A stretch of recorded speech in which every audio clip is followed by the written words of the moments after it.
ডিএমপির মিরপুর বিভাগের কাফরুল থানায় একজন যুবদল কর্মীকে গত পরশুদিন গুলি করে হত্যা করা হয়। গত 24/7/2026 তারিখ অনুমান রাত 11:10 সময় ডিএমপি ঢাকা কাফরুল থানাধীন ওপেক্স গার্মেন্টসের দক্ষিণ পাশে লিংক রোডের মাথায় কয়েকজন অস্ত্রধারী সন্ত্রাসী ছোড়াগুলিতে যুবদল কর্মী ইউসুফ, সবজি বিক্রেতা নালাল সর্দার এবং মনির হোসেন গুরুতর আহত হয়। অস্ত্রধারীরা পালিয়ে যাওয়ার সময় সাধারণ জনগণ তাৎক্ষণিকভাবে একজন অস্ত্রধারীকে পিস্তল সহ আটক করে। বাকি অস্ত্রধারীরা পালিয়ে যায়। উপস্থিত লোকজন ভিকটিমদেরকে ঢাকা মেডিকেল কলেজে হাসপাতালে নিয়ে ভর্তি করেন। পরবর্তীতে কর্তব্যরত চিকিৎসক ভিকটিম ইউসুফকে মৃত ঘোষণা করে। আহত সবজি বিক্রেতা নানাল সর্দার ও মনির হোসেন ঢাকা মেডিকেল কলেজ হাসপাতালে আশঙ্কাজনক অবস্থায় চিকিৎসাধীন রয়েছেন। উক্ত ঘটনায় ঢাকা মেট্রোপলিটন পুলিশের গোয়েন্দা বিভাগ এবং ঢাকা মেট্রোপলিটন পুলিশের মিরপুর বিভাগ যৌথভাবে তদন্ত শুরু করে। তদন্তের এক পর্যায়ে তারা মামলার মূল ঘটনার রহস্য উদ্ঘাটন করতে সমর্থ হয়। মামলা ঘটনার সাথে জড়িত নাহিদ শাওন এবং শাফিন আহমদ দ্বয়কে গ্রেপ্তার করে।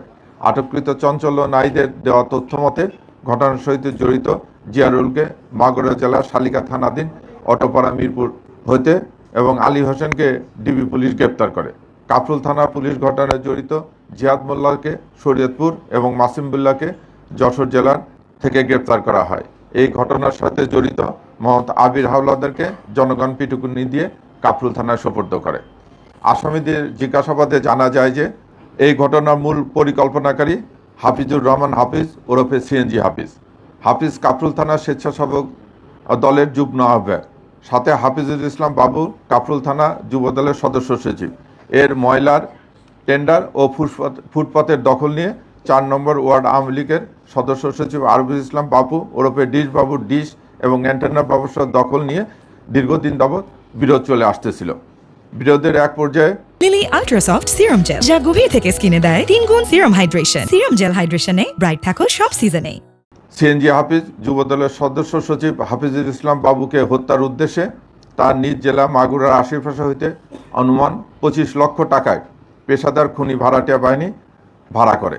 গত 29 জুন 2026 তারিখে হাফিজুল ইসলাম বাবুকে হত্যার উদ্দেশ্যে পেশাদার খুনি হাসান, জিয়ারুল, চঞ্চল, জিয়াদ সহ অজ্ঞাতনামা 2-3 জনকে ভাড়া করে সিএনজি হাফিজের সাথে মিরপুর 10 বৈশাখী হোটেলে 714 নম্বর রুম ভাড়া করে। তারা বাবুকে হত্যার উদ্দেশ্যে সিএনজি হাফিজের গ্যারেজে হাফিজ সহ সবাই একত্রিত হয়। হাফিজের কাছে রক্ষিত 2টি পিস্তল আবির হাওলাদারের কাছ থেকে তার ম্যানেজার নাহিদ গ্যারেজে নিয়ে আসে। পিস্তলগুলো হাফিজ নিতাতে পার্টস খুলে গুলি লোড করে, কিন্তু এই সময় একটি মিসফায়ার হয়। বিকট শব্দ হলে তারা ওই দিন হত্যার পরিকল্পনা স্থগিত করে।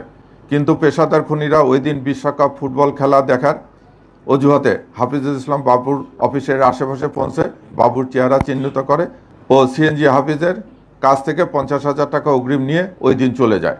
পরবর্তীতে 23 জুলাই 2026 তারিখে পূর্ব পরিকল্পনা অনুযায়ী আসামিরা সন্ধ্যার দিকে হাফিজের গ্যারেজে একত্রিত হয় এবং সিএনজি হাফিজের লোড করা পিস্তল 2টি নাহিদের কাছ থেকে জিহাদ নিয়ে জিয়ারুলকে একটি পিস্তল এবং চঞ্চলকে একটি পিস্তল দেয়।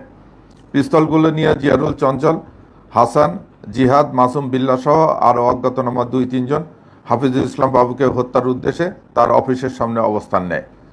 সিএনজি হাফিজের অপর কর্মচারী শাফিন এবং জিয়ারুলের আত্মীয় আলী হোসেন ঘটনাস্থল রেখে এবং আসামিদের পালিয়ে যাওয়ার সহায়তা করে এবং আলী হোসেন ঘটনা ঘটার পরবর্তীতে পুলিশি তৎপরতা এলাকার পরিস্থিতি সম্পর্কে আসামিদের নিয়মিত তথ্য দিয়ে অবগত করতে থাকে।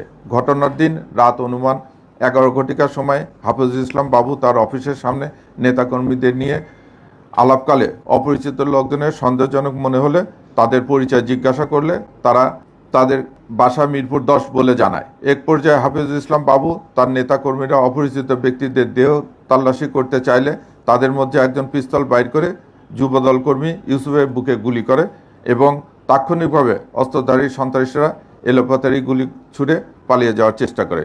উপস্থিত জনগণ ধাওয়া করে অস্ত্রধারী সন্ত্রাসী চঞ্চলকে অস্ত্রসহ আটক করে এবং কাফরুল থানায় সোপর্দ করে। উক্ত গোলাগুলিতে যুবদল কর্মী ইউসুফ নিহত হয় এবং সবজি বিক্রেতা নানাল সর্দার ও মনির হোসেন ঢাকা মেডিকেল কলেজ হাসপাতালে আশঙ্কাজনক অবস্থায় চিকিৎসাধীন রয়েছে। এই ঘটনা ঘটার পরে আমি পূর্বে উল্লেখ করেছি ঢাকা মেট্রোপলিটন পুলিশের গোয়েন্দা বিভাগ এবং মিডবি বিভাগ যৌথভাবে কাজ করে 7 জন আসামিকে গ্রেপ্তার করে, অস্ত্র উদ্ধার করে এবং ঘটনার মূল পরিকল্পনাকারী চিহ্নিত সহ ঘটনার রহস্য উদ্ঘাটন করে। লিলি আল্ট্রাসফট সিরাম জেল, যা গভীর থেকে স্কিনে দেয় 3 গুণ সিরাম হাইড্রেশন। সিরাম জেল হাইড্রেশনে ব্রাইট থাকো সব সিজনে।